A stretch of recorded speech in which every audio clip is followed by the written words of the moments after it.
¿Cuál es la agenda? La agenda es, primero vamos a ver la base de datos del ejemplo, repasando algunos pequeños conceptos de programación de base de datos. Luego, un servicio web XML y ejemplos de dónde los utilizaríamos dentro del marco del proyecto planteado. Y dos formas diferentes de trabajar en web. Una es utilizando web forms. Vamos a hacer un emisor de boletas web, como el que está en la página de rentas. Y otra es utilizando MVC. Tienen cada una sus ventajas, sus desventajas, el mejor lugar para aprovecharlo, ¿bien? Entonces, con eso ustedes van a tener un refresco de conocimiento de ejemplos típicos que seguramente se pueden encontrar en cualquier otro proyecto de similares características o no, digamos. ¿Vean? Básicamente, el objetivo original era hacer un sistema que permita generar las boletas del impuesto inmobiliario. ¿Bien? Entonces ya tienen una base de datos ahí cargada, que me imagino que algo la habrán eh, analizado, leído un poco antes de la clase de hoy. Si no lo hicieron, sería bueno que la vayan bajando y la tengan en el blog de notas porque la vamos a utilizar en los ejemplos. Y un dato importante, si ustedes en la página de renta sacan una boleta del impuesto automotor, se van a dar cuenta de que hay muchos elementos en común. ¿Bien? Entonces, algo fundamental cuando ustedes van a hacer un sistema es tratar de analizar para que su sistema sea lo más reutilizable y adaptable posible. ¿Bien? En este caso, yo podría decirle que si ustedes hacen un sistema para la emisión y cobro del impuesto inmobiliario, y después suman el impuesto automotor, si la base es lo suficientemente general, no le va a costar nada cobrar el impuesto automotor y el inmobiliario. ¿Bien? Y si hacen un poquito más de análisis, se van a dar cuenta que hay muchos impuestos que tienen la misma estructura, el mismo comportamiento, se pagan mensualmente, tienen una alícuota mensual, tienen una base imponible. Entonces, si ustedes logran identificar todos esos elementos en común, van a poder hacer un sistema lo suficientemente general para que les sirva para el impuesto automotor, inmobiliario, salud pública y todo el espectro de impuestos que nosotros llamamos impuestos patrimoniales, impuestos que se pagan por tener o hacer uso de algún activo, ¿bien? Inclusive, yo le voy a mostrar acá un diseño relacionado con los sistemas impositivos. Este de acá. El mismo diseño también puede llegar a ser lo suficientemente abarcativo para incluir a los impuestos declarativos. Por ejemplo, ingreso bruto, que es lo que ustedes pagan mensualmente si tienen alguna actividad económica. Salud pública, sellos. ¿Bien? A lo que voy es que si logran identificar bien los conceptos sobre la misma estructura y reutilizando una gran cantidad de su desarrollo, van a poder ir incluyendo más y más impuestos sin tener que hacer de cero un sistema para cada tipo de impuesto. O sea, en vez de hacer 10 sistemas, uno por cada impuesto, hacemos un solo sistema bien estructurado con las variaciones para los distintos impuestos. ¿Bien? O sea que conceptualmente lo tenemos al contribuyente, ustedes, yo, empresas, personas físicas, jurídicas. Tenemos los tributos, inmobiliario es uno de ellos, tenemos automotor, tasa de uso del agua, sellos, ingresos brutos, salud pública. La combinación entre estos dos da el objeto. Bien, yo pago el impuesto automotor de mi auto y de mi casa, pago ingresos brutos sobre la inscripción de mi quit. O sea que el objeto es aquello, o el hecho imponible, aquello para lo cual yo pago el impuesto. Bien. El calendario fiscal básicamente son todas las fechas del año, donde están los feriados, los vencimientos, y la combinación de el objeto para el cual pago impuestos y las posiciones en el calendario fiscal nos va a dar a nosotros lo que sería la obligación impositiva. Bien, en el diseño que nosotros tenemos, por ejemplo, para el impuesto automotor de mi auto, yo voy a tener 12 filas en la tabla obligación, donde cada una de esas filas representa una cuota del impuesto automotor inmobiliario que yo tengo que pagar para ese objeto. ¿Bien? Entonces, supongamos que yo tenga un auto, una casa, y esté inscripto en ingresos brutos, voy a tener 3 objetos. Mi auto sería un objeto, mi casa sería un objeto, y mi inscripción a ingresos brutos sería un objeto. Y para cada uno de ellos voy a tener 12 obligaciones, una por mes. ¿Bien? Eventualmente una 13ª si tengo que pagar algo anualmente o presentar algo anualmente. ¿Bien?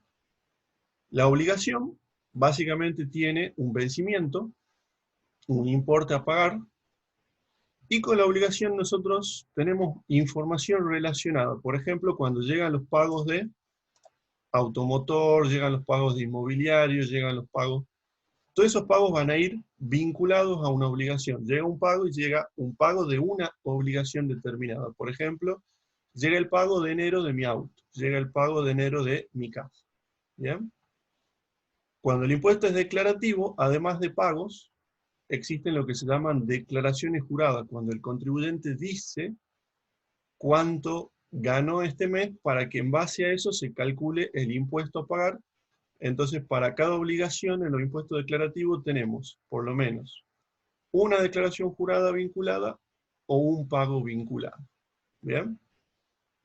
A todo este listado de pagos y débitos o importes a pagar que nosotros podemos mostrar para un determinado mes o un determinado año, se le llama la cuenta corriente de ese impuesto. ¿Bien?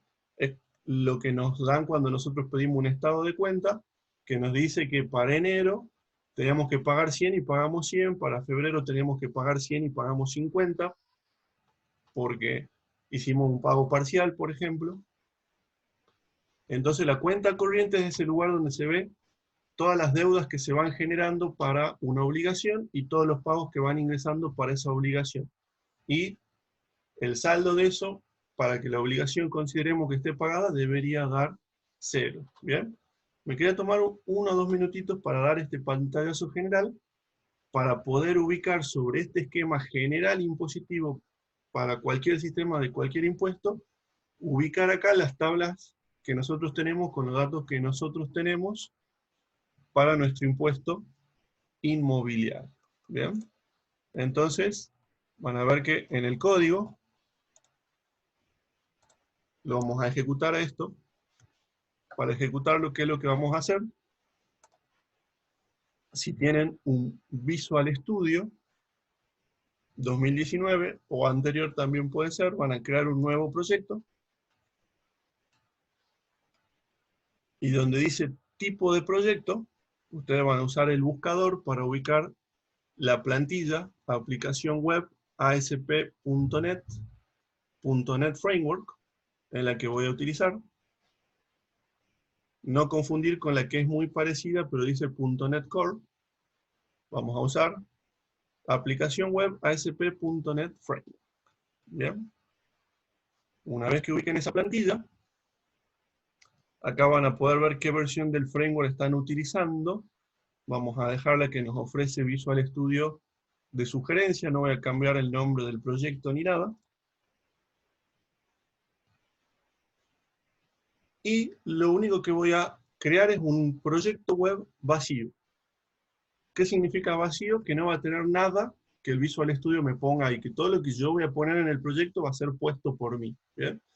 Porque si eligen cualquiera de esta otra plantilla van a tener páginas ya de ejemplo, un montón de cosas que nos pueden distraer. En cambio, proyecto web vacío, todo lo que esté ahí es porque lo hemos puesto nosotros y no nos vamos a distraer con cosas adicionales. ¿Bien? Entonces, tipo de proyecto, proyecto ASP.NET vacío, y simplemente acá vamos a decir que tenga soporte para formularios web, web forms. ¿Bien? Y vamos a hacer clic, le voy a quitar este HTTPS porque no me interesa que la página, este ejemplo, tenga HTTPS, para que no me haga una preguntita en el medio de la ejecución, nada importante. Entonces, en este proyecto web vacío vamos a crear esa base de datos del ejemplo y vamos a poder ver qué es lo que nos trae. Vamos a ir analizando, tenemos una tabla de inmuebles, que podemos ver que tiene padrón, domicilio, y código de pago electrónico. Bien, ustedes si analizan una boleta de automotor o una boleta de inmobiliario, van a ver que tiene un código de pago electrónico que es el que se utiliza si ustedes desean pagar esta boleta por Redlink, Banelco o Rapipago o Pago Fácil sin factura, o sea, llevando simplemente ese número a un pago fácil van a poder pagar esa boleta. ¿Bien? Entonces, observen, tenemos la tabla que dice inmuebles y tiene los datos del inmueble. Para incorporar el sistema de automotores tendría una tabla muy similar que diría automotores, donde en vez de padrón tendríamos el dominio. Y probablemente tendríamos algunos datos específicos de los automotores, como ser modelo, tipo, año, todos esos factores que van a determinar, digamos, el valor del auto de acuerdo a lo que nos informa la Dirección Nacional del Registro de la Propiedad Automotora. En tasa de uso del agua, básicamente tendríamos, por ejemplo, un número de pozo y un caudal.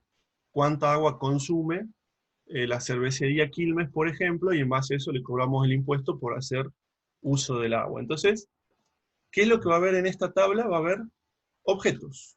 Ubiquémonos en este diagrama, estamos en los objetos, que son aquellos para los cuales nosotros pagamos los impuestos, los hechos imponibles. ¿Bien? Entonces, para este ejemplo tenemos que hemos creado 5 inmuebles, cada uno con estos padrones. Padrón 1, 2, 3, 4, 5. ¿Bien? Padrón es un número de entre 1 y 6 dígitos que identifica al inmueble para el cual nosotros pagamos el impuesto. ¿Bien? Acá ya se terminó de crear mi sitio web vacío. Vamos a hacer botón derecho, agregar, nuevo elemento, y donde dice datos, vamos a elegir base de datos SQL Server. ¿Bien? Esto nos va a agregar en el proyecto un archivo MDF que es el que va a tener la base de datos de nuestro proyecto. Bien, acá simplemente nos avisa este mensajito que la base de datos se va a poner dentro de esta carpeta.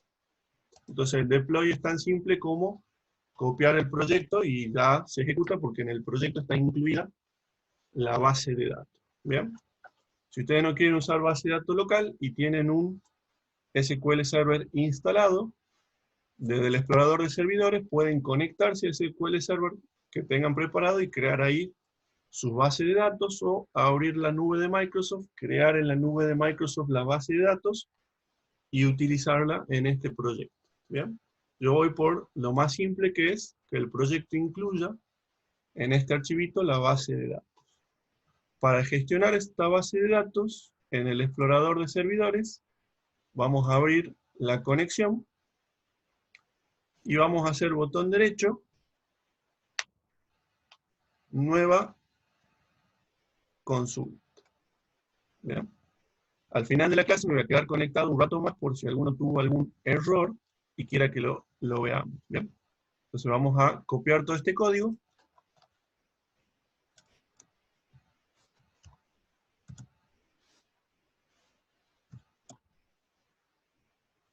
Perdón, José.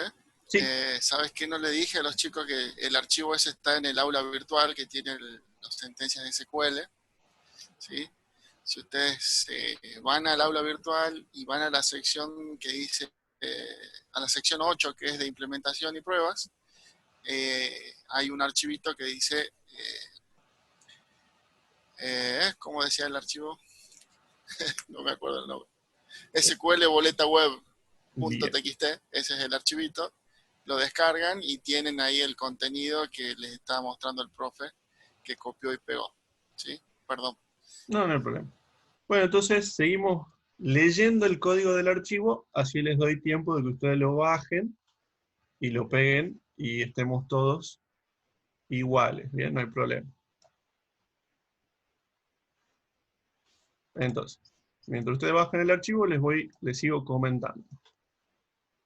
Tenemos la tabla padrón, que en este diagramita está acá el contribuyente, que pueden ser personas o empresas. los dueños de los inmuebles. El inmueble puede ser de Juan Pérez o puede ser de la sociedad Pérez y compañía. Bien. Entonces acá podemos ver que agregamos 5 contribuyentes. Bien. Siguiente, evaluaciones. Si ustedes ven una boleta de inmobiliario, van a ver que acá dice la evaluación, 227.000 pesos. Que nosotros pagamos anualmente de impuesto un 1%, 1.2%, que dividido en 12 meses nos da estos 300 pesos mensuales de impuesto, ¿ok? Para calcular el impuesto anual y los impuestos mensuales, es que nosotros tenemos que tener la evaluación del inmueble, y el inmueble no vale lo mismo este año, el año pasado, el anterior o el que viene, ¿ok? Por eso que nosotros vamos a tener en nuestro proyecto una tabla de evaluaciones, que esa tabla acá nos dice que el padrón 1 en el año 2020 salía 120.000 pesos, ¿bien? Y el padrón 1 en el año 2019 salía 50 pesos. El valor puede aumentar porque la persona hace mejoras, presenta el plano en catastro, entonces catastro nos va a incorporar en la tabla de valuaciones la nueva evaluación del inmueble. Bien, o sea que esta tabla que ustedes ven acá va a ser cargada por gente de catastro. Anualmente catastro nos va a pasar a nosotros todas las filas de las tablas evaluaciones para un determinado inmueble, o sea, para todos los inmuebles, nos va a pasar una vez al año todas las evaluaciones del año siguiente. Y durante el año pueden haber cambios. Durante el año, si alguien hace una mejora, el valor aumenta y catastro nos tiene que informar que ese valor aumentó para que al año siguiente aumente su impuesto. ¿Bien? Observen que catastro, además de informarnos el valor año a año de los inmuebles que usamos para calcular el impuesto, nos informa si para ese año el inmueble es urbano o rural, o si es baldío, porque cada uno de estos paga una alícuota diferente del impuesto. Entonces, observen que la boleta acá dice 1,2%, porque el tipo es edificación urbana. ¿Bien? Si fuera un baldío, pagaría el 1,5%, o sea, pagaría más impuestos sobre la evaluación que llegó de catastro, dividido en los 12 meses del año. ¿Bien? O sea, importantísimo que además nos informe el tipo de inmueble. ¿Bien? Para que de ahí saquemos la alícuota del impuesto. Entonces nosotros, con esta información, año a año vamos a generar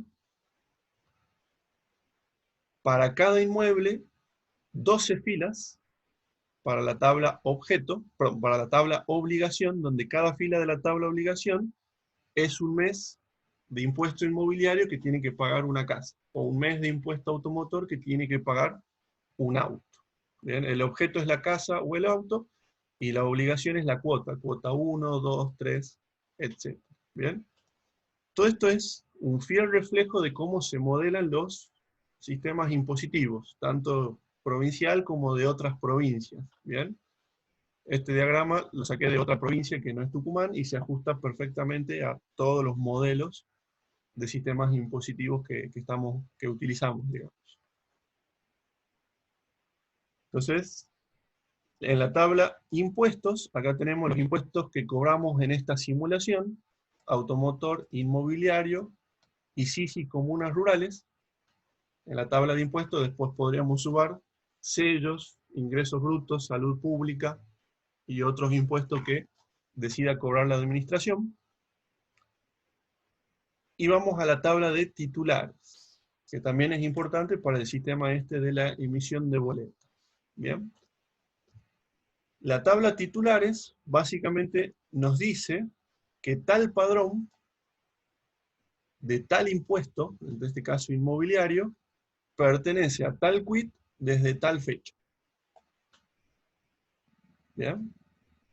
Entonces yo ahí voy a poder tener la historia de las propiedades de los inmuebles.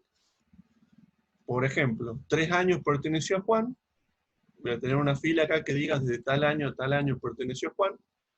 y otros 3 años perteneció a Pedro, voy a tener otra fila que va a decir el mismo inmueble, otro quit y otro rango de fecha. Bien, la fecha desde la cual pertenece y la fecha hasta la cual pertenece ese inmueble a esa persona. ¿Por qué? Porque las obligaciones están atadas a quits. Bien, entonces si yo vendo un auto o vendo una casa, yo voy a poder saber qué deuda era del deudor anterior y qué deuda es del nuevo deudor. Cosa que no pasa en Tucumán, porque estamos obligando a los registros a que cobren el impuesto antes de hacer la transferencia, pero si yo vendo un auto y hago la transferencia en otra provincia, como no tiene esa obligación, puede quedar deuda en el automotor al propietario original, digamos. Y acá en la obligación vamos a saber a qué quit o a qué persona pertenecía esa deuda en ese momento. ¿Bien? Entonces la tabla de titulares nos va a poder ir indicando quién fue el dueño de ese objeto entre tal y tal fecha. ¿Bien? Y esta es la tabla más importante. Cada fila en esta tabla representa plata que tenemos que cobrar. ¿Bien? Entonces fíjense, tenemos en la tabla obligación que el padrón 1 tiene que pagar impuesto inmobiliario, el dueño es este quit, tiene que pagar para el año 2020 la cuota 1 o enero, 120 pesos. Y esa cuota vence el 15 de enero. ¿Bien? Y en este caso puse pagado 1 para indicar que esta persona pagó las cuotas del 1 al 9. O sea, este bloque que ustedes ven acá pertenece a 9 boletas pagadas del impuesto automotor. ¿Bien? Y la cuota 10, 11 y 12, fíjense, el último valor dice pagado igual a 0, significa que nos está debiendo las 3 últimas cuotas. O sea que esta tabla de obligación nos está indicando que para este inmueble se pagó de enero a noviembre y falta pagar, perdón, de enero a septiembre y falta pagar octubre, noviembre y diciembre. ¿Bien? Y esta fila adicional que tenemos acá, que dice 20-20-13, representaría el pago anual anticipado, que básicamente si nosotros pagamos anualmente el impuesto en vez de pagar en 12 cuotas mensuales, tendríamos un descuento sobre el pago total. Bien, o sea que yo puedo o pagar esta obligación y ya pagar el impuesto de todo el año de esa casa, o ir pagando mensualmente las obligaciones, y si las pago mensualmente, cuando pague las 12 ya voy a tener pagado el año completo. Bien, adicionalmente acá, en Tucumán, si yo pago las 11 obligaciones en término, en diciembre se va a correr un proceso que lo va a verificar y va a decir que la cuota 12 va a estar pagada o bonificada por haber pagado las otras 11 cuotas en término. ¿Bien? Entonces, para eso debería haber un proceso que se corra en noviembre, vea quién pagó todo el año en término y marque como pagada la cuota 12 para los casos que corresponden. ¿Bien? Y lo mismo, todos los años se tiene que correr un proceso que va a ir inmueble por inmueble, generando las 13 posiciones para el año que viene, calculando el impuesto mensual en base a la evaluación del inmueble, al tipo de inmueble, lo cual nos va a generar la base imponible y la alícuota, que nos va a dar el impuesto anual, que dividido en 12 nos da los impuestos mensuales. ¿Bien? Entonces, acá, el elemento central en nuestro sistema es la obligación. ¿Bien? Entonces tenemos las obligaciones, que tienen vencimientos, por eso está acá el calendario fiscal, y en las obligaciones tienen asociados DJ si fuera un impuesto declarativo, acá no es el caso, y pagos. ¿Vean? Por eso que además de esto tenemos la tabla de pagos. Diariamente bajamos un archivo de Rapipago, Pago Fácil, entidades de cobro, que básicamente, ¿qué es lo que traen esos archivos? Trae una obligación, el importe cobrado y la fecha de cobro y en dónde se pagó. En este caso, por ejemplo, estamos modelando que los 9 pagos que tenemos del primer inmueble que tenemos, esos 9 pagos llegaron de esta forma. Fueron pagados en término, el 10 del 9, o sea, justo dentro del vencimiento, porque vencen hasta el 15, pago por Rapipago, pago fácil, Banco Macro, pago mis cuentas, Banelco, Redlink. Entonces, así como llega la información de los pagos. Bien. Y lo que tiene que hacer el proceso de cobro es, además de registrar estos pagos, cambiar el estado de las obligaciones a pagar. Bien. Con lo cual nosotros ya vamos a, haciendo un simple select a la tabla de obligaciones, saber qué está pagado y qué no está pagado. Bien, entonces ahí tenemos interacciones con catastro o registro inmobiliario, que es el que nos da las valuaciones, interfaces con las entidades de pago que nos cobran el servicio, y bueno, me imagino que ya con toda esta charla tuvieron...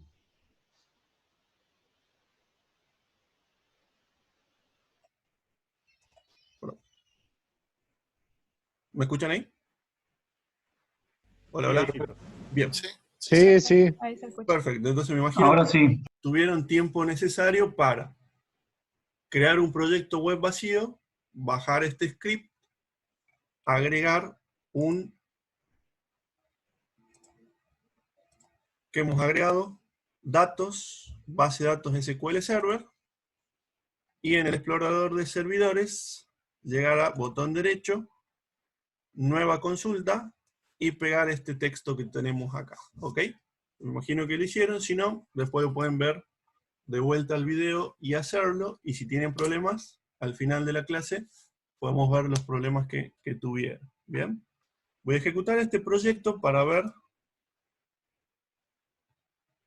ahí van a poder ver, digamos, los datos ya insertados, por ahí capaz que esto le da una mejor dimensión de lo que estamos hablando frente al código de script. Acá podemos ver, por ejemplo, la tabla de personas, la tabla de inmuebles, o mejor dicho, contribuyentes y objetos. Podemos ver las valuaciones de los inmuebles en los distintos años. El padrón 1 valía 50 en el 2019 y 120.000 en el 2020.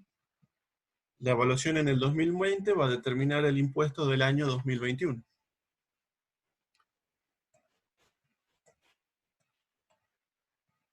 Podemos ver las inscripciones, o sea que el padrón 1 pertenece desde el 2019 a este quit y hasta, no hay una fecha hasta, o sea que desde el 2019 en adelante, este padrón pertenece a esta persona. Y acá vemos que el padrón 5 está inscripto en el impuesto inmobiliario, o sea, pagamos impuesto inmobiliario por el padrón 5, y también SISI comunas rurales. ¿Bien? Cuando se cobra el inmobiliario, en muchas municipalidades o comunas se cobra en la misma boleta de rentas el inmobiliario y la comuna. O sea, cobramos 1,2 para rentas y 1% para la comuna, y todo va en la misma boleta. Bien, o sea que este modelo también nos permite incluir el caso en el que cobramos dos impuestos en la misma boleta. ¿Bien? Entonces, estamos cobrando el inmobiliario y el SISI comunas rurales en una misma boleta. Podríamos hacerlo con este modelo. Y bueno, que tenemos acá la tabla de obligaciones, que era la más importante. Acá podemos ver que todas estas obligaciones están pagadas, porque dice pagado en 1. Fíjense que tenemos una columna en débito automático, simplemente para que si alguien quiere emitir una boleta que esté en débito automático, no salga, que no salgan las boletas que están en débito automático, simplemente por eso es esta marca. Bueno, los impuestos que cobramos, pagos realizados, o sea, si nosotros subamos esta columna de importe, vamos a tenerlo recaudado en el año. Y esto que está acá es la unión de todas esas tablas para la información específica de la boleta. Para nosotros imprimir la boleta necesitamos el nombre del titular, el domicilio, el año, el mes que estamos pagando, el código de pago electrónico, el padrón, la obligación, la alícuota, la base imponible, cuánto tiene que pagar mensualmente, el código de barra. Toda esta información la armamos, la juntamos en esta consulta. ¿Bien? Y acá viene un concepto que por ahí yo cuando doy las clases de la electiva de cuarto me doy cuenta que no todos manejan, que es el concepto de vistas. ¿Bien? Primer elemento de programación. Hasta acá hemos visto tablas y datos y diseño. Ok. Ahora vamos a la programación. Probablemente ustedes estén tentados a poner este select que hace el join de todas estas tablas dentro de su sistema. ¿Bien? El problema es que la lógica de eso va a quedar en su sistema y si lo quieren utilizar en otro lado van a tener que volver a copiar todo el código y cuando haya que hacer cambios se hace más difícil. Entonces, las bases de datos nos dan el concepto de vistas, que las vistas son simplemente un select que almacenamos en la base de datos con un nombre determinado. ¿Bien? Este select que junta la tabla de titulares, padrón, inmueble, evaluaciones. Todo este select le voy a poner el nombre BW boletas. De tal forma que cuando yo haga select asterisco from BW boletas, voy a tener solamente la información que necesito para imprimir la boleta. ¿Qué tal? ¿Bien? Entonces mi sistema, en vez de poner todo esto, voy a poner esto. ¿Bien? Y ante un cambio, muchas veces lo único que voy a tener que hacer es, en la base de datos, hacer una pequeña modificación en la vista, en vez de tener que ir a tocar el sistema. Bien, o sea que está bueno empezar a separar la lógica en distintos lugares. Hay cosas que se pueden resolver en el motor, cosas que se pueden resolver en un web service, cosas que se pueden resolver en su aplicación, y está bueno que ustedes sepan ubicar en cada uno de esos lugares parte de su sistema. ¿Ok? Observen que esta vista no es solamente un join de todas esas tablas, sino que también incluye un cálculo, intereses. ¿Bien? Y acá voy a introducir otro concepto de programación interesante que es el de funciones en el motor de base de datos. ¿Bien? En el motor de base de datos tenemos programada la función interés, que básicamente recibe un importe, por ejemplo, 100 pesos, una fecha de vencimiento, 100 pesos que tendría que haber pagado el 15 de enero, y lo que vamos a hacer es restar a la fecha actual la fecha de vencimiento. Esta resta de la fecha actual con la fecha de vencimiento nos va a devolver la cantidad de días de mora. O sea, si yo tendría que haber pagado algo en enero y lo pagué hoy, tengo 270 días de mora. ¿Ok? Y por cada uno de esos días de mora tengo que pagar intereses. Entonces observen acá que el interés diario es un 0.001, que si ustedes lo llevan al mes es un 3% mensual, más o menos lo que se cobra de interés, a veces 4%, en ese orden anda. Interés mensual, más o menos igualando a la inflación. Y lo que va a devolver esta función es el importe que debería haber pagado por los días de mora por el interés diario. ¿Bien? Entonces podemos observar que para este ejemplo que tenemos acá, que es una boleta impaga, que vencía el 15 de enero del 2020, estos 120 pesos me generan a mí un interés de 31 pesos mensuales. Bien, o sea, de enero tengo 31 pesos mensuales, que surge de multiplicar la cantidad de días por 0.001 por el importe de la deuda. Observen que mientras más me acerco a la fecha actual, el interés va bajando. ¿Bien? O sea, solamente tengo que pagar 6 pesos de interés si era una deuda del mes pasado. Pero si era desde el principio de año, 31 pesos. O sea, la cantidad de interés que voy a pagar depende del tiempo. Si lo debería haber pagado hace 9 meses, el importe es mucho más alto que algo que tendría que haber pagado el mes pasado. ¿Bien? Entonces, esta función integrada en la vista, observen, select, nombre de las columnas, y acá incluimos la llamada la función interés, y le pasamos 2 parámetros. El importe de la obligación y la fecha de vencimiento de la obligación. Y eso nos va a dar el interés a pagar. Ventaja de programar la función de interés en el motor. Velocidad. Bien, imagínense que yo tengo 300.000 inmuebles y tengo que calcular la deuda actualizada con interés al día de hoy de esos 300.000 inmuebles. Multipliquen por 5 años, multipliquen por 12 obligaciones, da un número muy alto para el cual tengo que hacer ese cálculo. Si ese cálculo yo lo hubiera resuelto en C# o del lado del cliente con lo que sea que ustedes programen, toda la información tendría que haber viajado desde el motor hasta el servidor o PC que va a hacer el cálculo para recién poder tener el valor. ¿Bien? En cambio, al tener esta función en el motor, no viajan datos para hacer el cálculo, todo se resuelve en el mismo equipo. Traer los datos, hacer el cómputo y devolver el resultado final. La deuda acumulada de los 300.000 inmuebles es de 100 millones de pesos. ¿Bien? Y la segunda ventaja es que lo que ustedes tienen en el motor es fácilmente reutilizable por cualquier sistema. O sea, podemos tener 30 sistemas diferentes y todos necesitan calcular el interés.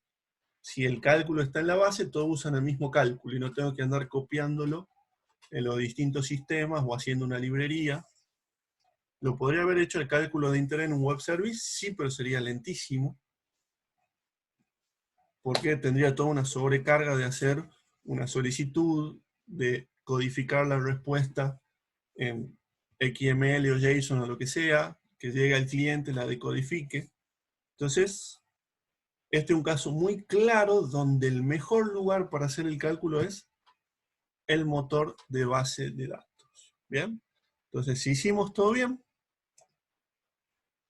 ya tenemos resuelto la primera parte de la clase. Base de datos.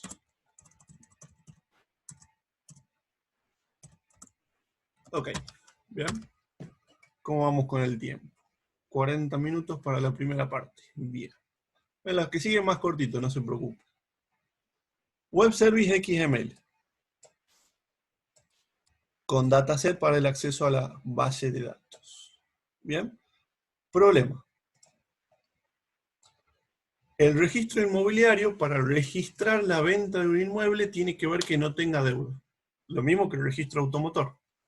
Entonces, necesita que nuestro sistema de alguna forma se lo comunique. La forma preferida para hacerlo es un web service o una web API o algo similar, algo que permita por internet que el sistema de registro inmobiliario llegue al sistema de rentas pasándole como parámetro un inmueble y el sistema de rentas le responda: esta es la deuda de ese inmueble. Entonces el registro va a decir: no se realiza el cambio de titularidad porque tiene deuda, o sí lo realizo porque tiene deuda. ¿Bien? Entonces necesitamos un web service que brinde la deuda de un inmueble. Ejemplo B. RappiPago tiene un servicio que se llama cobranza sin facturas. Entonces, RappiPago necesita un web service que me devuelva las facturas. De tal forma que yo voy con las manos vacías a un RappiPago, le digo: quiero pagar la deuda del inmueble cuyo padrón es 5, y entonces el sistema del RappiPago va a llamar al web service de rentas, y el web service de rentas va a entregarle a RappiPago las boletas que debe para que RappiPago se la pueda cobrar al contribuyente. Ahí tenemos dos sistemas externos, Rapipago, registro inmobiliarios interesados en la información de la deuda de un contribuyente para poder cobrársela o realizar un trámite según el estado de esa deuda. Bien, eso es lo que vamos a resolver para el punto 2 de nuestra agenda. Bien, voy a agregar a nuestro proyecto web un nuevo elemento y de la pestaña web vamos a ubicar servicio web entre paréntesis ASMX. Bien, y vamos a hacer clic en agregar. Se agrega a nuestro proyecto esta clase con este método. Y en ese método, ¿qué particularidad tiene?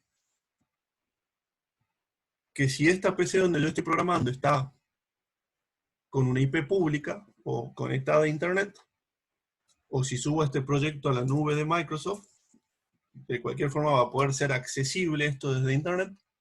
Desde cualquier lugar de internet se va a poder llamar a los métodos que estén aquí adentro codificados. ¿Ok? Entonces yo lo que ponga acá va a poder ser utilizado desde cualquier lugar de internet. Obviamente después le tendré que dar la seguridad apropiada, un usuario, una clave, un certificado de cliente, lo que yo quiera. Hay algunos que la seguridad es tan simple como permitir la llamada desde una determinada IP fija. Entonces solamente quien tenga esa IP fija pública va a poder consumir el web service. Bueno, hay muchas formas de darle seguridad a ese web service. ¿Bien? Entonces vamos a agregar un web method. Esta etiqueta es para indicar que este método va a ser público o accesible. Public. Voy a arrancar poniendo void. Obtener deuda. Y va a recibir un padrón. Pongamos un string. Y acá un return sin deuda. Bien. Probemos este web service, así todavía sin ninguna lógica, y después le incorporemos la lógica de devolver la deuda de un determinado padrón, utilizando ¿qué? Y las dos técnicas más conocidas o más utilizadas para acceso a datos desde .NET son los datasets tipados, que es lo que vamos a usar acá, y Entity Framework, que es lo que vamos a usar en MVC. ¿Bien? Entonces, para este proyecto he decidido que el esquema de acceso a base de datos va a ser dataset, que es el que más antiguo está en la plataforma, digamos. De dataset existieron desde siempre, Entity Framework no.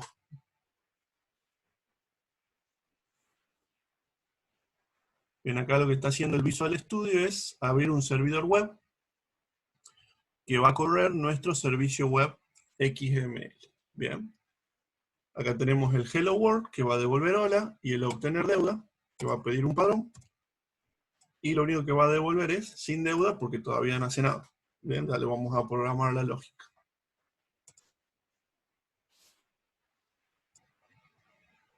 Programemos la lógica. Detenemos, porque no nos deja editar si no detenemos.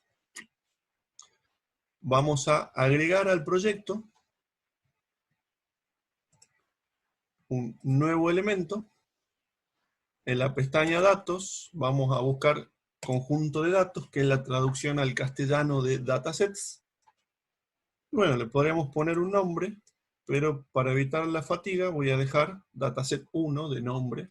Podría haberle puesto DS impuestos, por ejemplo. Bien. Voy a arrastrar del explorador de servidores la vista de evaluaciones. Poder arrojar todo, pero lo único que necesito es para trabajar las evaluaciones. Y voy a agregarle a este dataset una consulta adicional. O sea, por ahora, acá tenemos el adaptador del dataset que nos trae toda la tabla. Nosotros no queremos toda la tabla. Vamos a hacer el botón derecho, agregar consulta. Partiendo de un SQL, que devuelve filas, a este select. Uy, perdón, elegí la incorrecta. En realidad quería traerme la vista. BW boletas. Ahí está, en la vista. Vamos de vuelta a botón derecho. Aquí abajo, agregar consulta. Usando instrucciones select, que devuelve filas. Esto me trae toda la vista completa y le voy a agregar un where padrón igual a arroba padrón. Bien, esto es un parámetro, lo cual significa que cuando yo llame a esta consulta voy a tener que proporcionar un padrón. Voy a volver atrás. Ya. Voy a hacer clic en siguiente y acá le voy a poner un nombre. Llenar por padrón. Obtener tabla por padrón. Y voy a hacer clic en finalizar. ¿Qué es lo que acabo de hacer?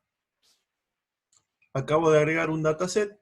Visual Studio me va a generar. Guardo los cambios. Sí. Visual Studio me va a generar un dataset, un data table y un table adapter. El dataset representa una variable que puede almacenar la base de datos completa o parcial. El data table representa una variable que puede almacenar la tabla completa o parcial. Y el adapter representa un objeto que sabe cómo traer datos del SQL Server y dejarlos en nuestro dataset, o tomar los datos de nuestro dataset y dejarlo en el SQL Server, digamos. O sea, es el encargado de traer los datos al dataset y los cambios que hagamos en el dataset, llevarlos de vuelta al a la base de datos original. ¿Bien? Si quieren profundizar el tema de dataset, en mi canal de YouTube tengo dos clases destinadas, las dos clases íntegras al uso de datasets. Y dataset con web form, dataset con web services. O sea que si quieren profundizar y terminar o incorporar más conceptos, más herramientas, más ejemplos, lo invito después a mi canal para que los vean. ¿Bien? Entonces guardamos los cambios y vamos al web service. Bien, entonces, ¿qué tenemos que hacer acá? Tenemos que crear un objeto adaptador, pedirle al adaptador que traiga todas las filas de un determinado padrón, todas las boletas de un determinado padrón y los deje en el dataset. Y ese dataset lo devolvemos en el web service. Así de simple. ¿Bien? Lo hagamos. Voy a declarar una variable de tipo dataset1 de nombre datos. Igual a new dataset1. Esta variable, repito, puede guardar una réplica completa de la base de datos original en memoria, o de algunas tablas, o de algunas filas de algunas tablas. Lo que yo quiera traer y depositar acá, lo puedo traer. Bien. Creamos el adaptador.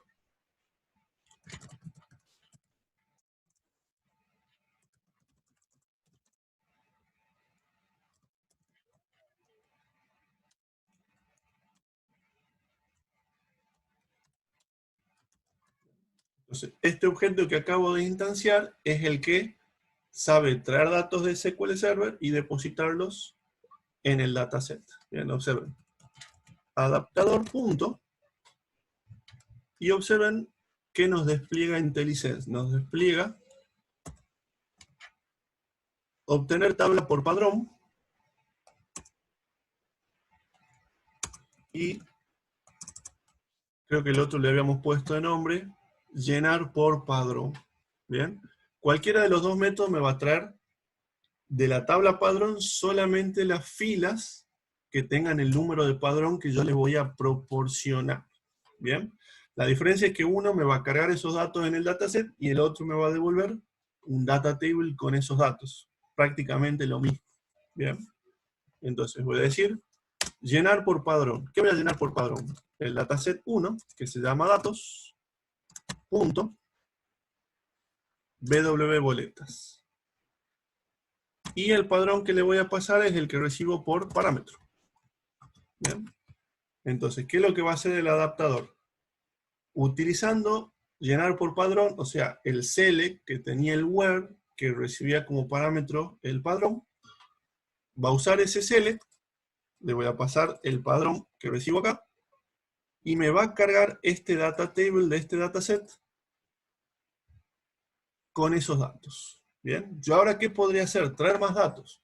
Me podría traer la tabla de evaluaciones, me podría traer la tabla de padrón del contribuyente, lo que yo quiera. Si este dataset puede volver con 1, 2, 3, 5, la cantidad de tablas que yo quiera. Y esa cantidad de tablas que yo quiera es lo que le voy a terminar entregando a quien me consulta los datos. Rapipago, registro inmobiliario, etc. Bien.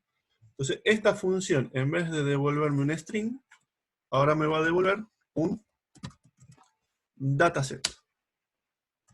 Y acá en vez de devolver sin deuda, voy a poner datos.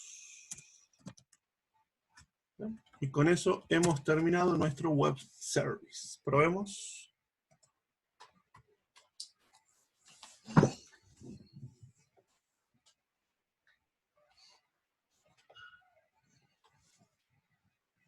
Entonces nos ubiquemos.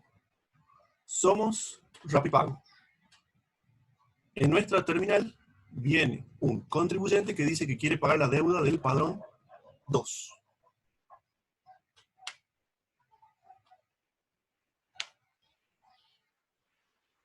Entonces, Rapipago tiene que llamar a nuestro web service y nuestro web service le tiene que devolver todas las boletas del padrón 2 para pagar. Bien. Vamos a hacer clic acá en obtener deuda. Vamos a poner padrón 2 y vamos a invocar el web service. ¿Bien? Y este es el resultado. El padrón 2 debe la cuota 1, 120 pesos y 31 pesos de interés. O sea, esto ya es algo que tiene que cobrar ese Rapipago. Tiene que cobrar 100 más 31,68. Bien. Continúa el Rapipago analizando y dice, también estás debiendo la cuota 2, la de febrero, 120 pesos y 27,96 de interés. O sea que le devuelve en total 12 boletas. Bien. Si hubiera llamado al web service Rapipago con el padrón 1, no hubiera devuelto 12 boletas, sino que hubiera devuelto 3 boletas, porque el padrón 1 solamente debe octubre, noviembre y diciembre. ¿Bien? Entonces, esta consulta para el padrón 1 hubiera devuelto 3 boletas. Esta consulta para el padrón 2 devuelve las 12 porque las 12 están impagas. Bien, y si nos situamos en el registro inmobiliario llama a esta consulta y dice, este padrón debe impuesto, por lo tanto no voy a hacer el cambio de titularidad. Bien, entonces, con estas 4 breves líneas de código estoy devolviendo una parte de una tabla, pero puedo devolver varias filas de varias tablas. Lo que yo necesite devolver lo pongo en ese dataset y se lo entrego al cliente. Bien, con eso cumplimos la parte 2 de la clase. ¿Cómo vamos hasta acá?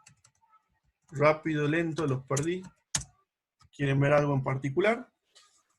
¿O vamos a hacer el boletero web? No, sí se entiende hasta ahora. Bien, perfecto. Igual pueden rever el video y cualquier duda pueden, pueden hacérmela después, no hay ningún problema. Boletero web. Ustedes saben que en la página de rentas tienen un lugar donde ponen el padrón o la patente, presionan un botón y salen las boletas que deben. Y si alguna de esas boletas le presiona el botón, voy a ver la boleta en formato de impresión para imprimirla e irla a pagar. ¿Bien? Entonces, para eso, la técnica que voy a utilizar es ASP.NET Web Forms. ¿Qué es ASP.NET Web Forms? Es un modelo de trabajo que se asemeja mucho a programar una aplicación de escritorio Windows Form.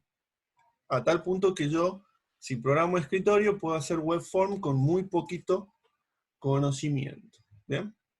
Voy a agregar a este proyecto web un nuevo elemento. De la sección web voy a encontrar formulario web form. Y el nombre, que dice web form 1, le vamos a poner boletero inmobiliario, por ponerle un nombre. Vamos a hacer clic en agregar. El web form tiene una vista de código HTML, tiene una vista de diseño,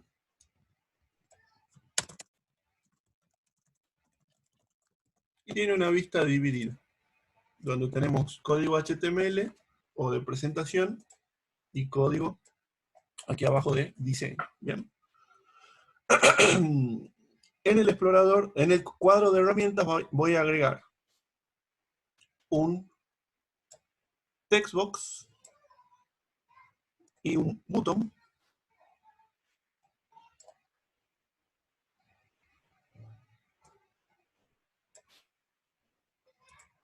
para programar el clásico Hola Web. Bien, voy a hacer doble clic en el botón y se abre una vista de código diferente de la anterior, porque la vista de código anterior tenía HTML y esta vista tiene código C#.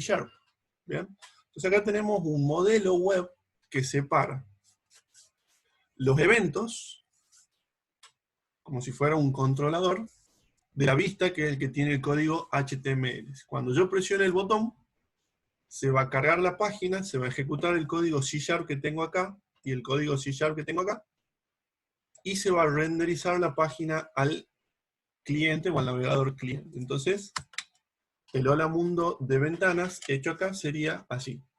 String nombre igual a textbox1.text, string saludo igual a hola más el nombre,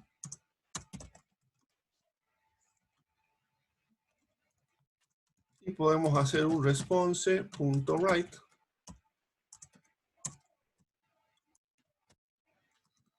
de saludo. Bien, entonces probemos este pequeño hola mundo de web forms. Cuando yo presione el botón 1, va a haber un refresco de la página.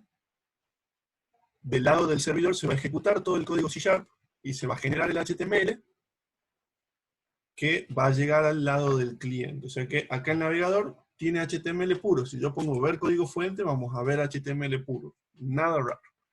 Pero si acá escribo José y presiono el botón de enviar, se refresca.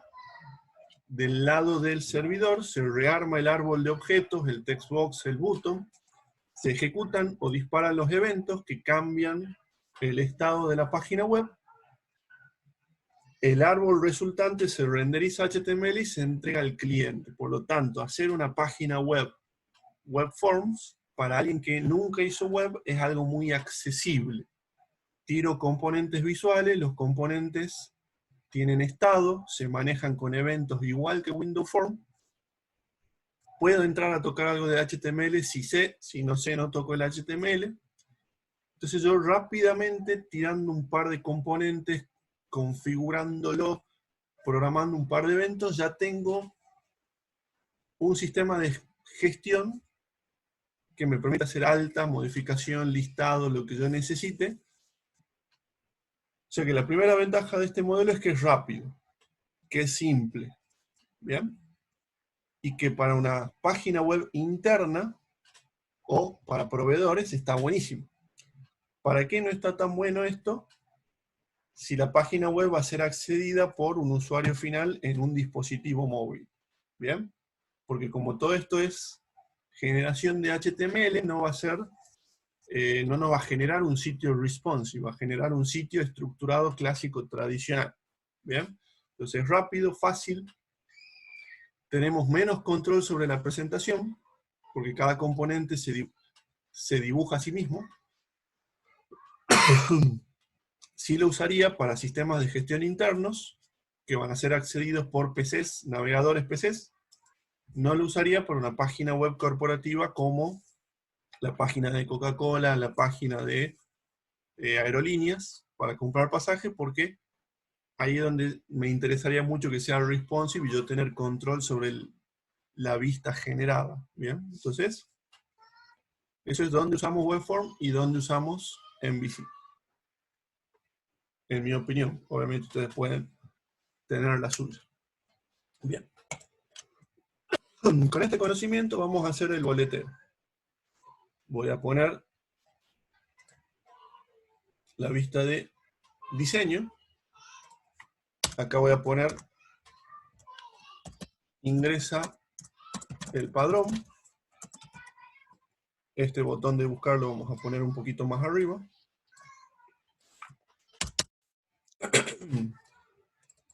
Voy a borrar estas 3 líneas de código que no las necesito.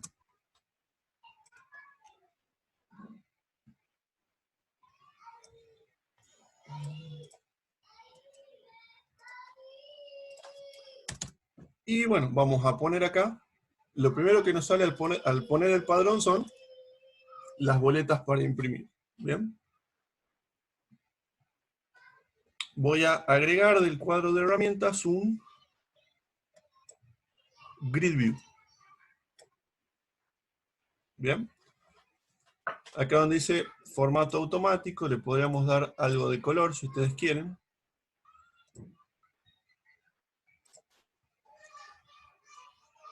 Acá donde dice elegir el origen de datos, este es un componente conectable a datos, o sea que yo puedo poner acá, nuevo origen de datos. Los datos vienen de un SQL Server. La cadena de conexión hace referencia a la base de datos que tenemos ya configurada, que es la misma que hemos usado en el web service. Podemos ver la cadena que dice Database 1 MDF. Siguiente. ¿Qué es lo que quiero mostrar en esta grilla? Quiero mostrar las boletas. Bien. ¿Quiero mostrar todas las boletas? No. Solamente las que tengan el padrón que coincida con este cuadro de búsqueda que tenemos acá arriba. Entonces vamos a configurar el where de esta grilla. Y voy a decir, el data source este va a traer los datos y en el where va a tener que el padrón sea igual a un control de la ventana. Voy a elegir el control que va a ser el textbox 1 y voy a hacer clic en agregar. Bien. Entonces acá ya tenemos un parámetro para la consulta del origen de datos. Bien. ¿Cuál es el parámetro? El padrón del select tiene que ser igual a lo que está escrito en el textbox 1. Bien. Hacemos clic en aceptar. Siguiente. Podemos hacer una consulta de prueba. Podemos padrón 1, aceptar. Recuerden que el padrón 1 solamente tiene 3 boletas impagas. Consulta de prueba, padrón 2, aceptar. El padrón 2 debe todo el año. ¿Bien? Hacemos clic en finalizar. ¿Qué acabamos de hacer? Cuando nosotros hemos dicho a este grid view le vamos a configurar el origen de datos, se creó este objeto de acá que es el origen de datos. Este objeto origen de datos, si hacemos clic en código, vamos a ver que tiene configurada la cadena de conexión y el select a la vista, donde el campo padrón coincida con el parámetro padrón. ¿Bien? Y acá podemos ver que dice que el parámetro padrón va a venir del textbox 1. Hago clic en diseño. Entonces, este componente tiene configurada la conexión, configurado el select, configurado el parámetro, y linkeado el parámetro al texto. Si yo necesito cambiar algo de esos 4 elementos, voy a hacer botón derecho. Voy a hacer clic en el Smart Tag configurar origen de datos, y voy a poder cambiar lo que yo quiera. La cadena de conexión, el select, el where, lo que yo necesite cambiar del origen de datos lo voy a poder cambiar acá. Bien, entonces, esta grilla va a usar este origen de datos para cargarse. Y este origen de datos, a su vez, el select lo va a filtrar por el valor de este text field. Bien, ya tenemos la primera parte de nuestro boletero. Lo probemos.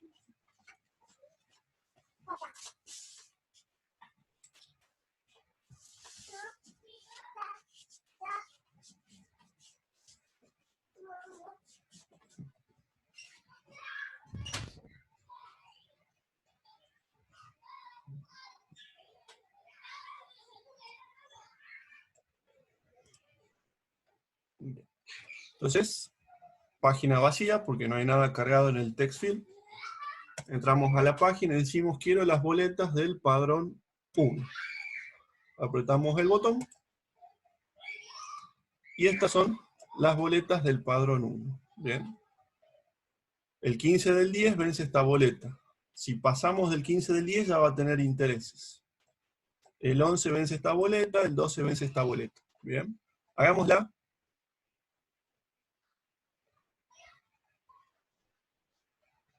Bien.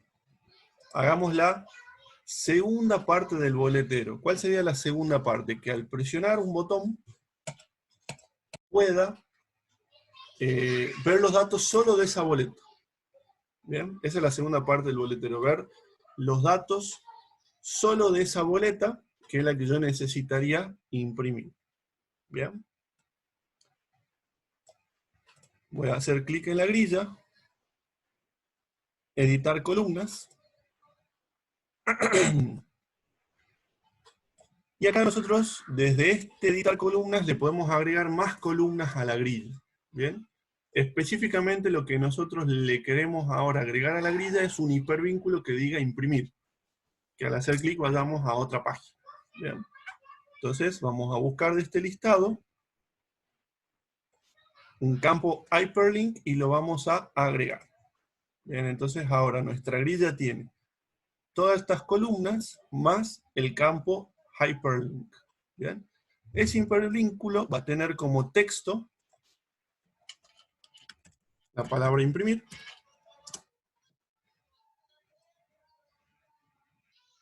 Y los datos que necesitaríamos pasar a la siguiente página, ¿cuáles son?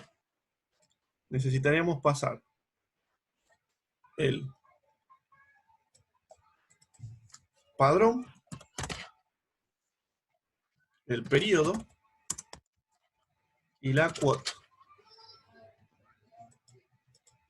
Bien. Entonces, cuando haga clic en este hipervínculo, vamos a pasar a la página siguiente, ¿qué cosa? Padrón, periodo, cuota. Bien.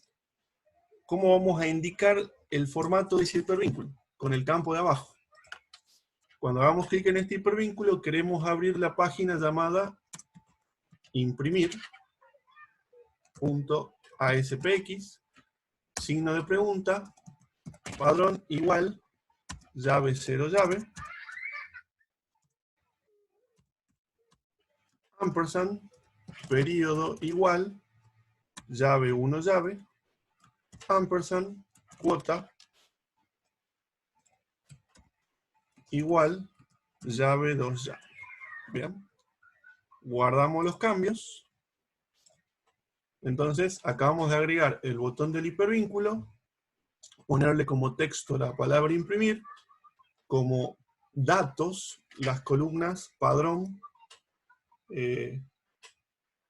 periodo y cuota, y en el formato de la URL que tiene que armar, tiene que decir imprimir, signo de pregunta, padrón igual tal cosa, periodo igual a tal cosa, cuota igual a tal cosa. Bien. Voy a refrescar el browser.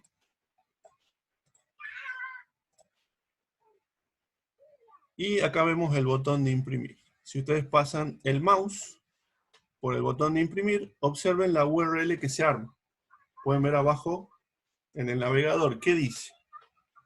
Ese hipervínculo apunta a una página llamada imprimir ASPX y le pase esos tres parámetros, el padrón, el periodo y la cuota. ¿Ok? Entonces, si ustedes hacen clic, va a dar error porque esa página todavía no existe, pero la pueden ver acá. Imprimir SPX, padrón 1, periodo 2020, cuota 10. ¿Bien? Agreguemos esta página. En Visual Studio vamos a tener que detener el navegador para poder agregar al proyecto un nuevo elemento, formulario web, de nombre imprimir ASPX. Bien. Entonces, este es el formulario que va a recibir el hipervínculo. Y acá vamos a poner boleta de inmobiliario. Perfecto. El componente conectable a datos que voy a utilizar para mostrar los datos de la boleta en el cuadro de herramientas se llama FormView. ¿Bien? El FormView, así como la grilla me muestra varias filas de una tabla, o en este caso de una vista, el FormView está diseñado para mostrar una única fila de una tabla. ¿Bien? ¿Qué es lo que queremos hacer nosotros? Mostrar una fila que tiene los datos de una boleta. ¿Bien? El procedimiento va a ser el mismo. Vamos a ir a nuevo origen de datos, base de datos SQL, vamos a elegir la cadena de conexión, vamos a buscar la vista BW boletas con todas las columnas, le vamos a agregar el where. Entonces, para hacer el select de la fila que vamos a mostrar en el FormView, vamos a tomar el periodo, primero el padrón, tiene que ser igual al query string, porque lo recibimos por la URL al parámetro, y el nombre de la propiedad va a ser padrón. Pronto. Acá elegimos el query string, y acá vamos a poner padrón. Y además,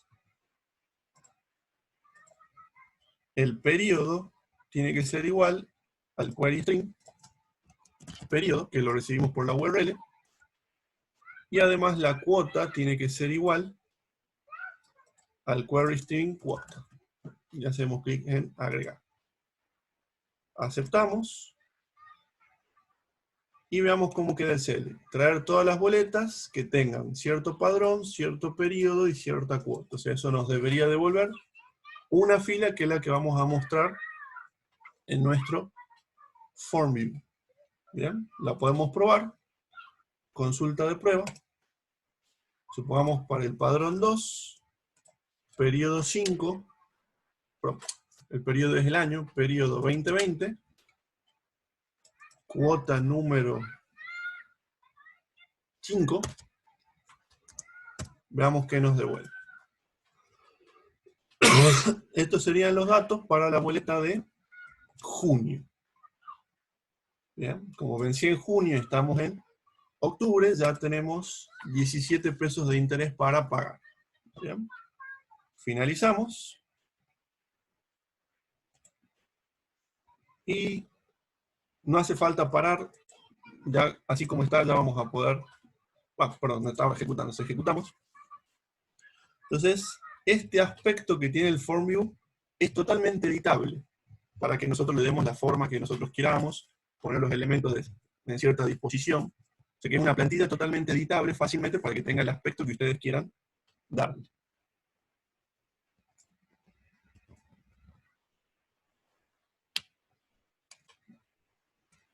Entonces acá vamos a apuntar a boletero inmobiliario. Vamos a poner padrón 2, buscar. Ahí tenemos todas las boletas. Hacemos clic en imprimir. Se pasa padrón, periodo y cuota. El data source hace el select con estos 3 parámetros y la fila de vuelta lo muestra el objeto FormView. Bien, que nosotros podemos venir acá, editar la plantilla y darle el aspecto que nosotros queramos. Por ejemplo, mostrar el padrón arriba, más a la derecha, poner el vencimiento en negrita.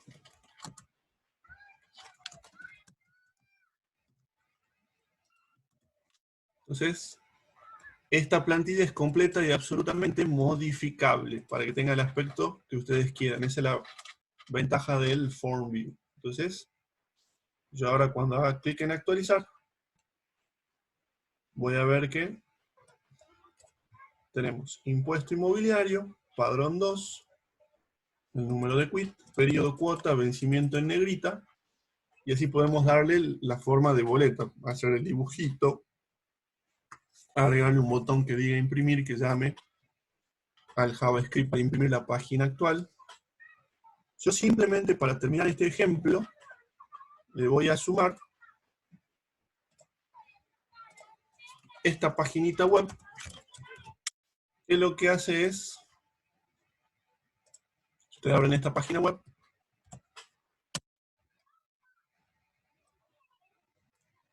nos permite generar un código de barra pasando por la URL el número del código de barra. ¿Qué tiene el código de barra? El import, la fecha de vencimiento, ese tipo de cosas van en el código de barra. Entonces observen, esta URL, si yo acá escribo 9999, el código de barra que me genera es ABC999. ¿Bien? Entonces, ¿ustedes qué pueden hacer con esto? Pueden ir a su formulario con código C#,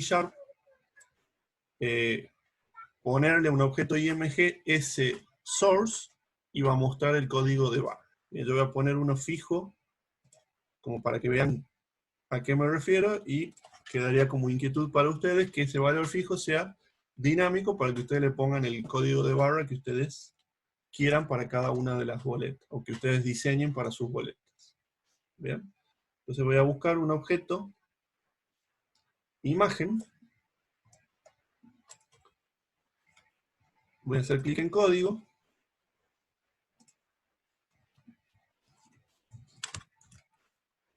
y voy a poner la referencia. Image URL apunta a esta URL. ¿Bien? Si este valor viene de una variable, vamos a estar generando el código de barra apropiado para esa boleta. ¿Bien? Ya con esta ejecución estaríamos cumpliendo la tercera parte de la agenda. Boletero web utilizando ASP.NET Webform. ¿Bien? Que lo que quiero que rescaten es, Webform se programa como, con eventos muy similar a Windows Form, tiene componentes conectables a datos muy similar a Windows Form, con lo cual ustedes van a poder hacer con muy poco trabajo formularios de alta, listados, consultas, lo que ustedes necesiten para la gestión de cualquier empresa que ustedes tengan que intervenir. Entonces probemos el resultado final. Padrón 1 solamente nos debe 3 boletas. Hacemos clic para imprimir la primera boleta. Y bueno, obviamente falta que quede lindo, pero ahí está todo lo necesario para una boleta de inmobiliario. No se ve lindo, el código de barra está fijo, deberíamos hacerlo dinámico. Se lo dejo como inquietud para ustedes, pero está todo. Si ustedes lo comparan con una boleta, van a ver que todos los datos importantes están ahí. Y si no estuvieran, vamos a la vista y le agregamos la columna que nos falte y lo tenemos acá. ¿Bien? Ok. Vamos a la última parte. ¿Alguna duda hasta acá? No, ninguna. No, profe.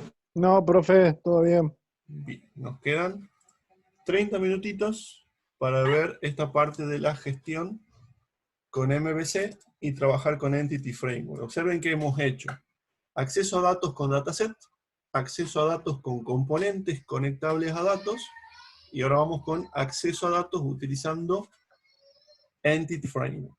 ¿Bien? Para MVC no nos va a servir este proyecto. Porque este proyecto no tiene la estructura de un proyecto MVC. ¿Bien? Así que para el proyecto nuevo vamos a cerrar esta solución.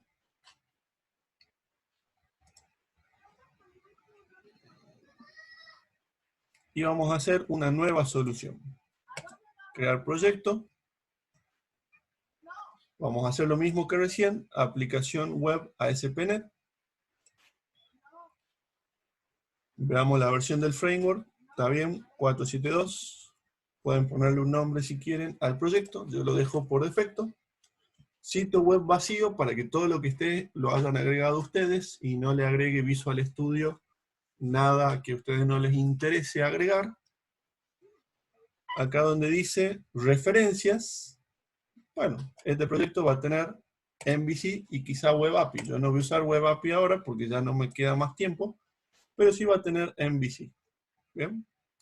Le voy a quitar el HTTPS para que no me moleste con algunas preguntitas. Y voy a hacer clic en crear. ¿Bien? Si quieren hacer esta parte, que estamos empezando de cero, tengan a mano el código de SQL que hemos utilizado recién porque tenemos que recrear la base de datos. ¿Bien? Ok. Entonces, tenemos un proyecto web vacío, pero tildada la opción de que tenga MVC, lo cual ya de entrada hace que la estructura del proyecto sea diferente, porque tenemos una carpeta para vistas, una carpeta para modelos, una carpeta para controllers que no teníamos cuando el modelo era puro web forms. ¿Bien? Vamos a ir a agregarle a este proyecto. No sé qué clique. Botón derecho. Agregar. Nuevo elemento. De paso, repasamos en la sección datos. SQL, archivo SQL. Nos dice que va a ir a parar a appdata. Consentimos. Luego, en el explorador de servidores, teníamos que hacer botón derecho, nueva consulta. Pegamos el código SQL y ejecutamos. ¿Qué tenemos acá? Tenemos un proyecto con la base de datos y con estructura de MVC. ¿Bien? A continuación, lo que vamos a hacer es agregarle a este proyecto la capa de modelo, que para nuestro caso, el modelo va a tener la forma de Entity Framework. ¿Bien? Vamos a hacer clic derecho en el proyecto, agregar, nuevo elemento, y vamos a elegir el primero, Ado.NET Entity Data Model. Bien. Hasta acá nos va a preguntar qué forma de trabajo tenemos. Existen varias alternativas. Arrancar desde código C# y que se cree la base de datos. Arrancar de la base de datos y que se cree código C#. Arrancar desde un modelo y que desde el modelo se genere el código y la base de datos. O sea, tenemos muchas formas de trabajar con Entity Framework, arrancando desde cualquiera de los tres elementos: base de datos, diseño, código, y desde ese generar el resto. ¿Bien? Nosotros ya tenemos la base de datos, así que vamos a ir de la base de datos a generar el diseño y el código. O sea, la primera opción. Base de datos, Database 1 MDF. Versión del framework, ponemos la más nueva.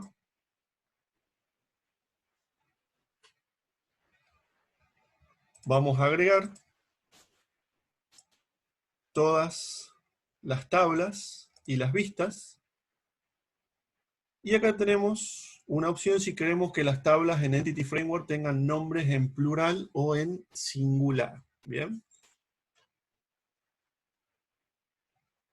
De acuerdo a lo que elijamos acá, la tabla se va a llamar padrón, o si Visual Studio logra ponerla en plural, le debería poder poner padrones.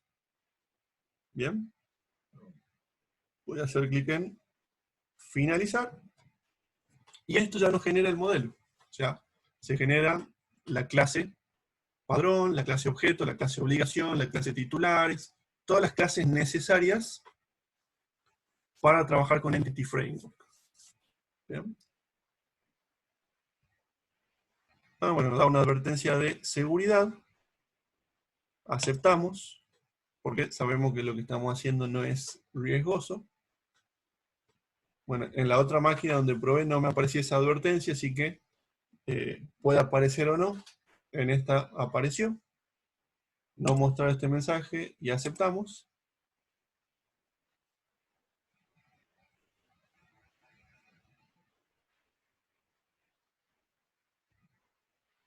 Y nos va a aparecer acá en el diseñador algo parecido a los datasets.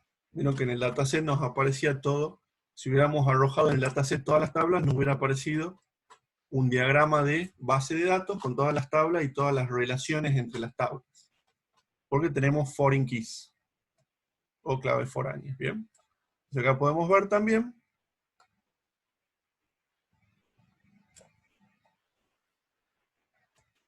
bueno, algunas relaciones las puso, otras no. Probablemente porque el tipo de campo no era el apropiado, pero en la base de datos sí están puestas las claves foráneas. Normalmente acá se mostrarían todas las relaciones con esas claves foráneas. ¿Bien? Entonces, se va a crear una clase obligación, una clase pagos, una clase padrón, una clase titulares, inmuebles, impuestos, valuaciones. Para todos esos elementos se genera una clase. ¿Bien? Voy a guardar los cambios y voy a compilar el proyecto. Bien, es importante este paso, porque si ustedes van al siguiente paso sin haber compilado el proyecto, le va a decir que no encuentra las clases padrón, titulares, obligación, impuesto, le va a decir que no las encuentra directamente. Entonces, lo que está haciendo cuando ponemos compilar el proyecto es que estos archivos, que hasta ahora son archivos de diseño, generen el código de clase y se compile ese código de clase para que podamos usar esas clases en nuestro proyecto. ¿Bien? Veamos si terminó. Bien. Ok. Entonces ya tenemos el modelo. A partir de ese modelo vamos a generar el controlador y la vista que nos va a permitir, supongamos que esta página es una gestión interna de titulares. ¿Bien? Supongamos que un titular cambia de sexo y nos llega una orden judicial diciendo que en la base de datos del impuesto inmobiliario cambie el nombre por el nombre nuevo de su nuevo sexo. ¿Bien? Entonces nosotros necesitaríamos en algún lugar tener una gestión que nos permita ir a esa persona y cambiarle el nombre de acuerdo a su voluntad expresada en el registro civil, y que un juez nos dice a nosotros que tenemos que cambiarle el nombre en nuestro sistema de acuerdo a lo que figura en el registro civil. Bien, entonces necesitamos tener un sistema que nos permita modificar ese padrón de alguna manera. ¿Bien? Entonces, ya que tenemos el modelo, voy a ir a controlador, agregar, controlador, y la opción de controlador que vamos a usar es esta. Controlador con MVC, que tiene vistas y que usa Entity Framework. ¿Bien?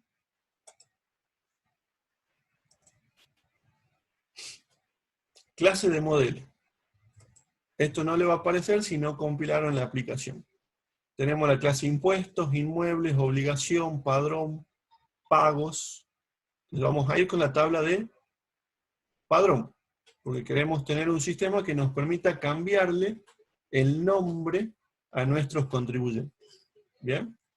El contexto de la base de datos es el objeto de Entity Framework que a nosotros nos permite... ¿Me escuchan? ¿José? ¿Se perdieron mucho? ¿Hasta dónde llegaron? Un par de segunditos. Un par de segundos nada más. Llegaron a Desde ver... que estaba eligiendo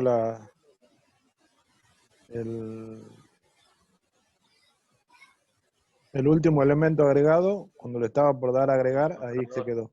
Bien, Sí, entonces el último acá, controlado. este es el contexto de la base de datos que representa nuestra conexión, podríamos decirlo, en Entity Framework. Y bueno, no vamos a configurar nada, vamos a hacer clic en agregar y vamos a ver qué es lo que nos genera. No estás compartiendo, José, Ah, bien, la perdón. pantalla. Suele suceder cuando me caigo.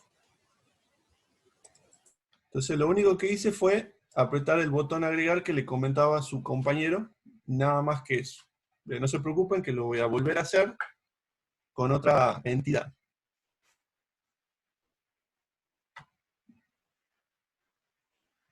Entonces acá Visual Studio nos está generando un controlador para la tabla o la entidad padrón. Ese controlador va a tener las acciones para listar, para modificar, eliminar y agregar padrones. O perdón, yo le quería agregar contribuyentes, no padrones. Así que bueno, vamos a repetir este proceso con la entidad de contribuyentes. ¿Bien? Y nos va a generar una vista para el listado, una vista para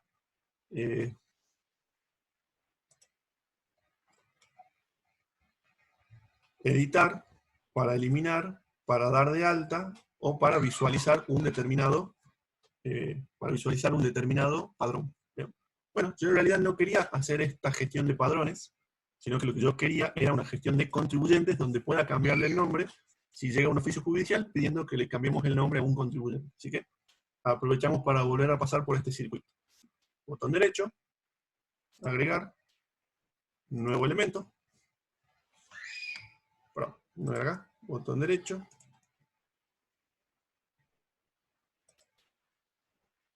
agregar,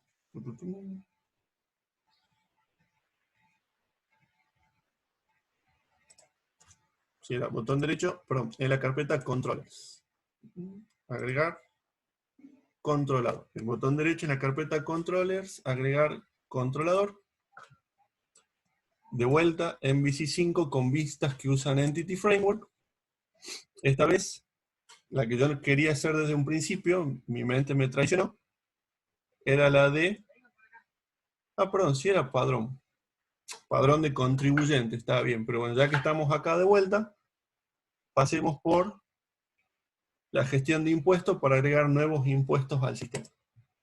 ¿Bien? Y hacemos clic en agregar.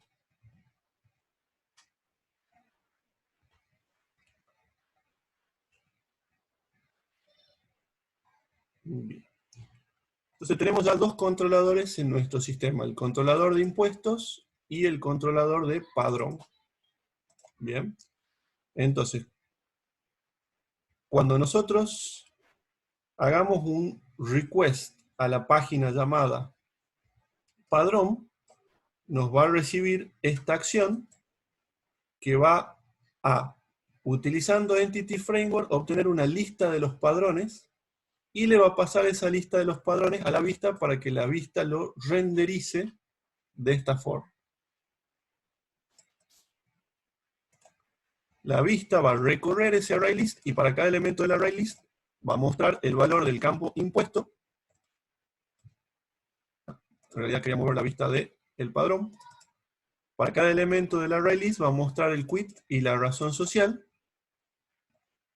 dibujando la página web. ¿Bien? Observen que acá no tenemos un editor visual. Primera diferencia con Webform. En Webform yo tiraba, tenía un editor para poder en negrita, iba viendo cómo iba quedando. Acá no. Acá es todo código HTML y con un lenguaje bastante sencillo que se llama Razor, que nos permite en el medio del HTML ir poniendo valores que provienen de nuestro controlador y que a su vez el controlador tomó del modelo.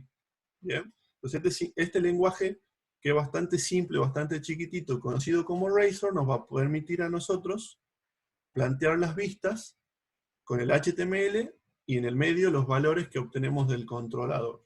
¿Bien? Vamos a ejecutar este proyecto para ver cómo se conectan esos tres elementos: el controlador, la vista y el modelo.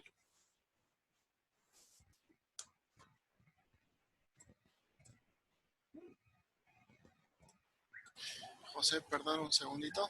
Sí. Era para decirle a los estudiantes de que está habilitada la asistencia ahí y la contraseña es ASP.NET, todo mayúscula. Ahí les puse en el chat la contraseña, ¿sí? Gracias, Eso nada más. profe. Gracias. Ya está puesta. Perdón la interrupción. Bien. Entonces, ¿qué está cargando acá? El navegador. Está cargando la URL padrones. Entonces, quien recibe esta petición va a ser padrón controller. Esta es la acción index, que podemos ver en la URL que dice barra index.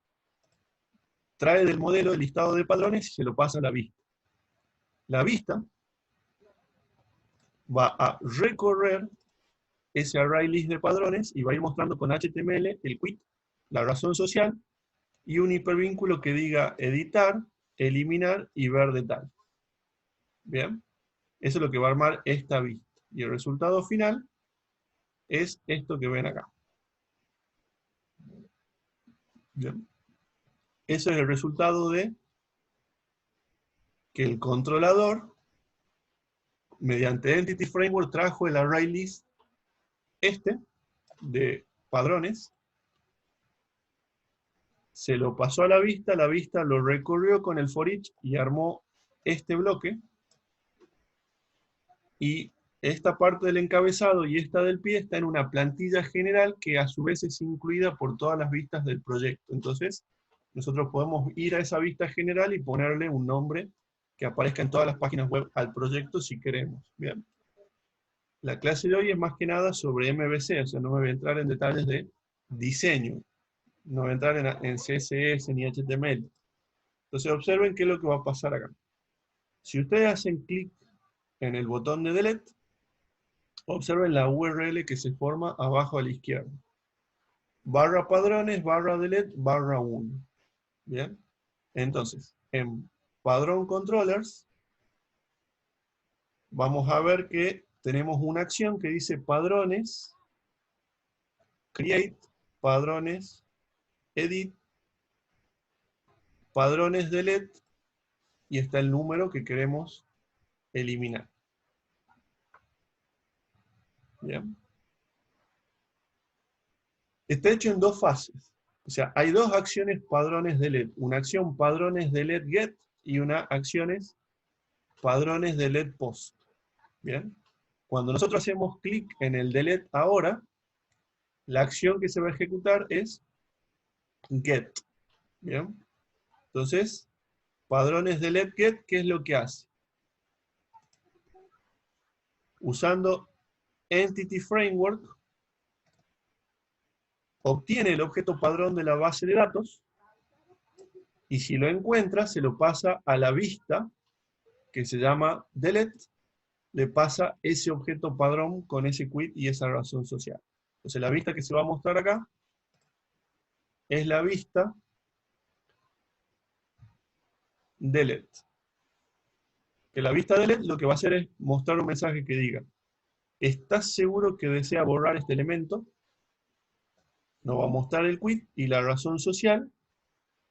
Y acá está el botón, este botón que está acá, que es el que va a ser el post de delete. De que cuando presionemos este botón, recién ahí se va a llamar a padrones delete 5 con el método post. Bien, vean que para trabajar con MVC tienen que manejar ya algunos conceptos de web, que es el concepto de solicitud de tipo get, que es un concepto de solicitud de tipo post. Ya tienen que manejar algo más de HTML, o sea que podríamos decir que MVC con Entity Framework es para gente que tiene más experiencia con el desarrollo web. Gente que hizo, por ejemplo, la electiva de Germán Correa, acá va a tener muchísimo para sacarle el jugo a este código generado y agregarle código nuevo. Gente que nunca tuvo experiencia en programación web, yo les recomendaría ir por la opción de Webform, que es mucho más accesible al principio. ¿Bien? Y cuando manejen más conceptos de web, pueden entrar acá. Bien, entonces, ahora que estamos en esta vista, que es la vista de delete, el botón de delete hace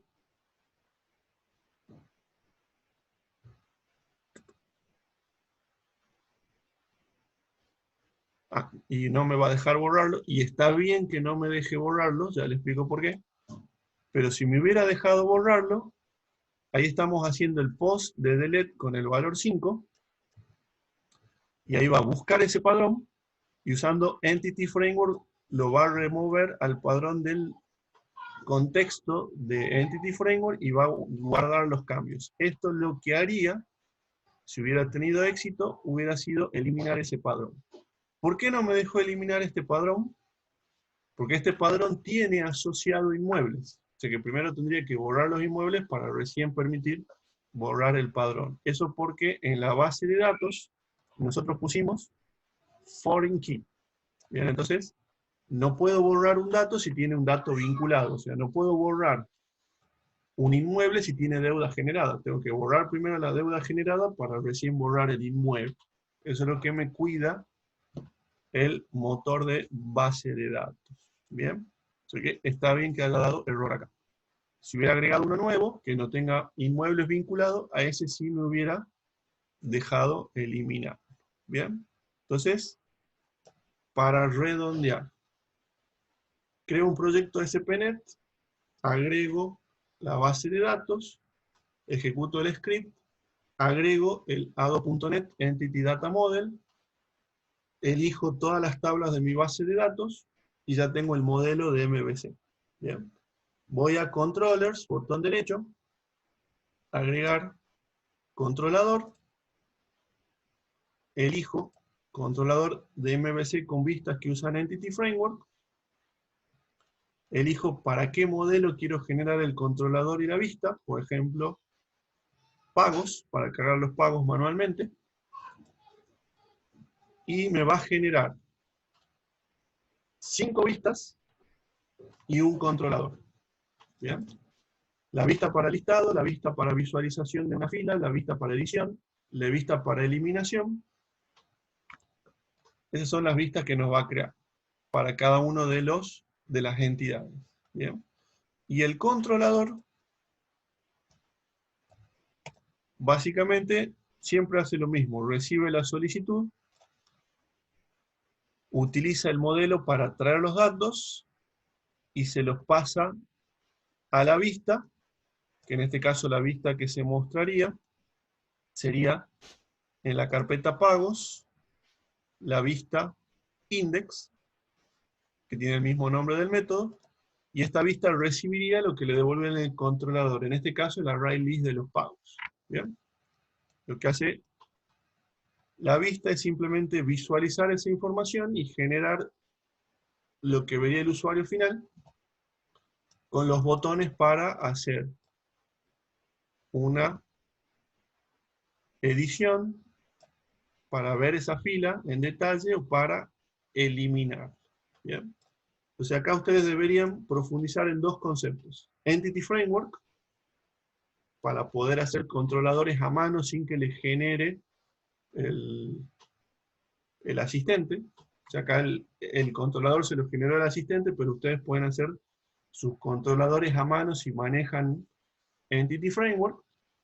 Y lo segundo que necesitan manejar es la sintaxis de vistas que estamos utilizando acá en C#, que se conoce como Razor, que es un lenguaje de vista bastante chiquitito, bastante accesible, que nos brinda etiquetas para iterar, nos brinda etiquetas para mostrar valores que provienen del controlador, para hacer un if, para hacer una operación, etc. O para mostrar los hipervínculos o botones que apunten a otras acciones de nuestros controladores. ¿Bien? O sea que lo mejor que pueden hacer es hacer este proyecto, generar los controladores y las vistas, y estudiarlos. Estudiarlo y tomarlo como base el código generado para hacer sus propios controladores y sus propias vistas. ¿Bien? Y con eso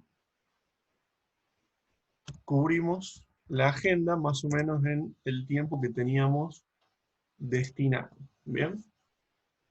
No sé si tienen alguna duda. Por mi parte, simplemente invitarlos después a que lo revean al video, y si no lo fueron siguiendo paso a paso, que lo sigan. ¿Bien? Si ustedes lo analizan, hemos escrito 4 líneas de código en la parte de datasets, y creo que nada más que configuración y generación. Así que va a ser bastante fácil para que ustedes lo reproduzcan por su cuenta. ¿Bien?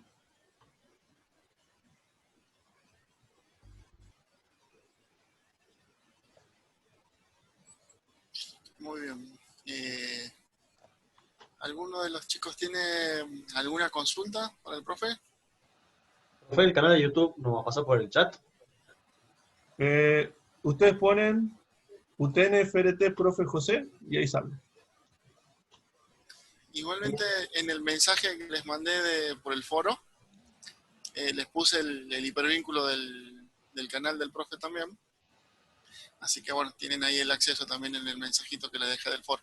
Profe, yo intenté entrar al hipervínculo y me decía que no estaba disponible. ¿Cómo había dicho que era el canal, profe? UTN-FRT Profe José. Ah, genial.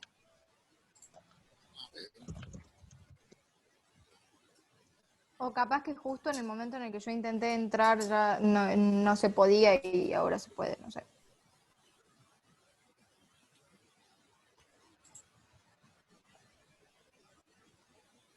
Ahí está. Entonces ponen UTN-FRT Profe José y sale el canal.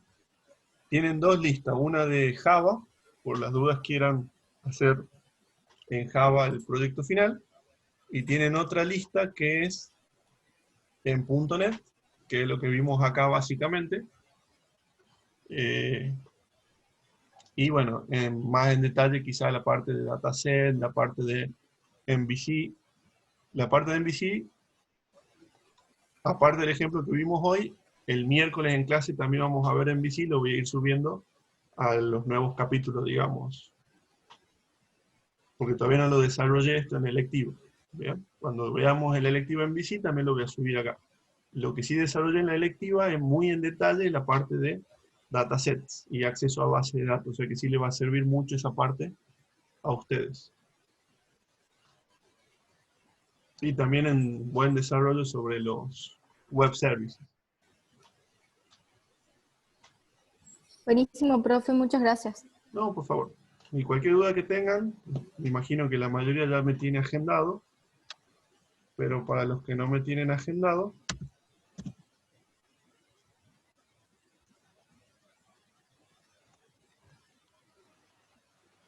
cualquier consulta que tengan sobre este ejemplo o relacionado con este ejemplo, ningún problema, son bienvenidos.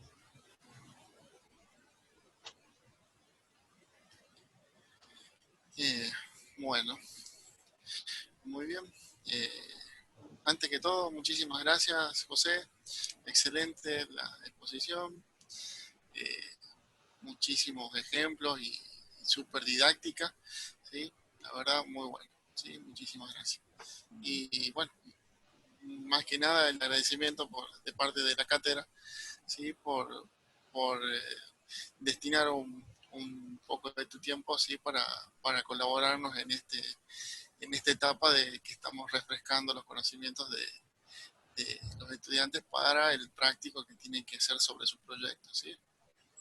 Muchísimas gracias. Bueno, por mi parte, Bien. muchas gracias por la invitación y por la atención. Cualquier cosa acá Muchas disponible. gracias. Muchas gracias, José. Muchas gracias, Fernando.